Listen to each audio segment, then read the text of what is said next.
Hi, thanks for coming back. So today I'm going to talk about taking elderly parents with you on vacation, parents that need caregiving, and taking them with you for a family vacation to get them out of the house for a while. This was quite a challenge because my dad is, if you recall, is handicapped. So I had to make sure that where we were going, we had a place to stay that accommodated someone with a wheelchair. Um, and had a way of bathing them, some kind of shower arrangement. So what I decided to do is, since my mom and dad, when we were little kids, would take us to Florida every year, we would go either to the beach or to Disney. I decided to take my parents down to Disney. And what we did was we had a conversion van that accommodated myself, my husband, my sister, my parents, and even the family dogs went along for this trip.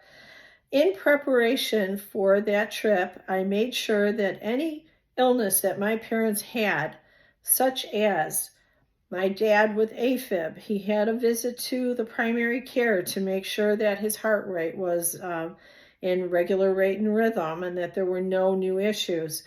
I also made sure that my mom saw her rheumatologist and that they were getting her pain under control. Um, we also rented a home down in Florida that was a ranch. It did have a walk-in shower, so I could, make sure my dad could get bathed properly down there. And we made arrangements to go.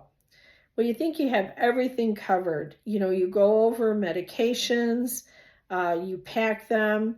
I went through and what my mom had taken out to make sure they had clothes to cover them if it was chilly at night or they were cold, that there was sweatshirts or sweaters with, even things for the hotels on the way down. We stayed one night on the road on the way down, making sure they had enough clothing with to keep them warm. So we set out on this trip, and I thought, oh, great, I just can't believe this. I'm going to get away for a little bit and see the sunshine in Florida. And even though we were going to take turns leaving my husband behind at the house with one parent, while my sister and I took the other parent to the park. And then even my mom could not walk through Disney, so my sister and I took turns pushing our parents through the park at Disney.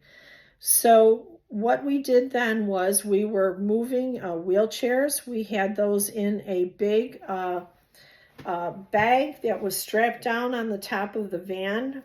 Had wheelchairs, we had walkers, we had that all roped down. I made sure we had the clothing, the medications. My sister was with my parents the night before we were leaving, and around 8:15 at night, I set home to go throw a bag together with some clothes in it for myself and made sure my husband was set to leave in the morning. So just before I was leaving, I went to take my mom's blood pressure for the night because that would tell me whether or not she got her blood pressure medications, depending on what the reading was. I noticed that my mom's heart rate was elevated to 112. Murphy's Law. Here you're getting ready to go, you're all excited, and now I've got my mother with an elevated heart rate. So on the way home, I desperately tried to get a hold of my mom's cardiologist. I put in emergency calls. I explained the situation. We were set to leave in the morning. We had this elevated heart rate and didn't know if we could leave. Luckily for me, the on-call cardiologist did call me back, asked me to monitor it. As long as it stayed under 110, it was okay to go. And it might have been due to the excitement of going that my mom's heart rate was elevated, not sure. But he said, let me also give you a prescription for something. So he called it into the local pharmacy.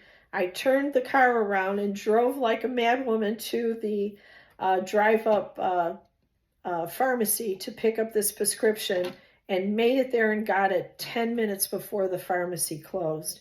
So you talk about, being excited about taking them to a fun place, a nice vacation, even a little sun for yourself. And it always seemed to go that way, that I would be myself trembling, my heart would be racing as I'm trying to get all these chores done to take them. Go home, pack my own stuff. There was no time to think about, hey, I'd like to bring this or that or wear this or that. It was just opening a bag, throwing in the necessities, and hoping for the best. We did make it down to Florida okay. Things did work out at the hotel that we stopped at. My parents were able to comfortably get in there. And then the house that we rented in outside of Orlando worked well for my dad. The problem is the first night when we get there, my dad had severe food allergies. So the first thing we did was my sister and I moved everything in, all of the safety equipment, got mom and dad in, got them comfortable, gave them something to drink, a snack that we had in the car. And my sister and I then immediately headed out to the local grocery store to stock the house with things that we might need during the night. If someone woke up not feeling well, that we had some kind of Sprite or 7-Up in the house, some orange juice in the house, all kinds of things like that, something they could snack on if need be.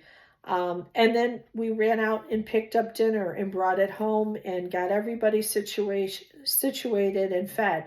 Problem is, we get back from the grocery store and my mom notices that she's missing some of her pills in her pill case that we had put all of her medications in for the trip.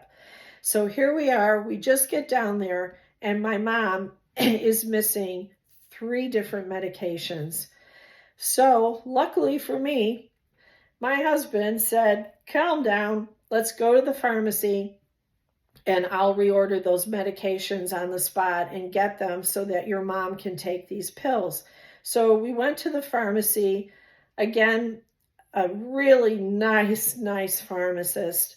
My husband explained to him what happened, that we just arrived. We were short pills, had the parents with. He filled the medications right away without making us wait.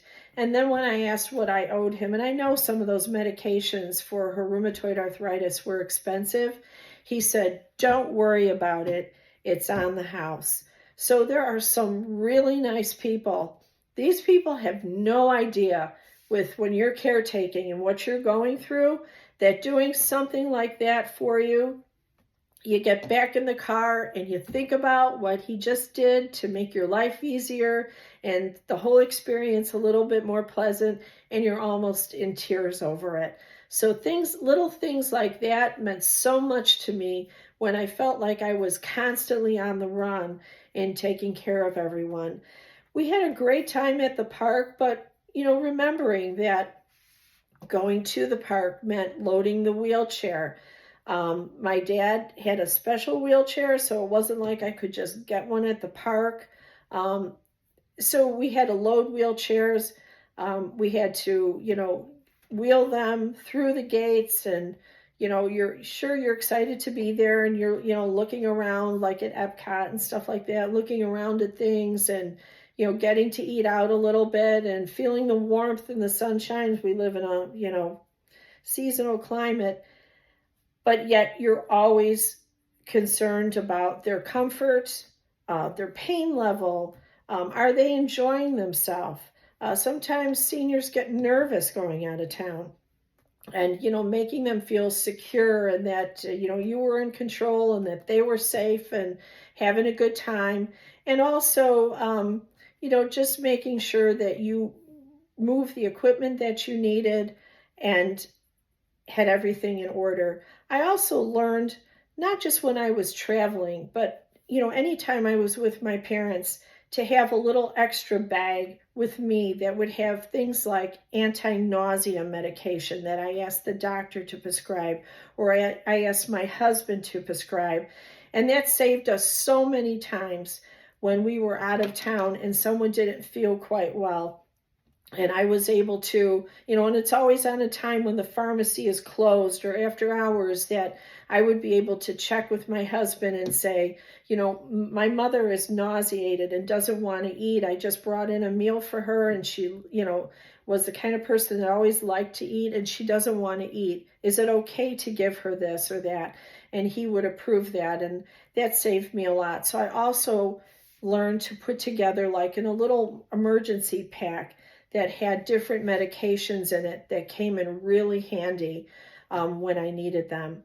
So next time I'm going to start talking about the first couple times that I started dealing with, chronic hospitalizations and how that changed everything. So thanks for being here today. And again, any questions for me, just private message me and I will get back to you. Thanks for being here today.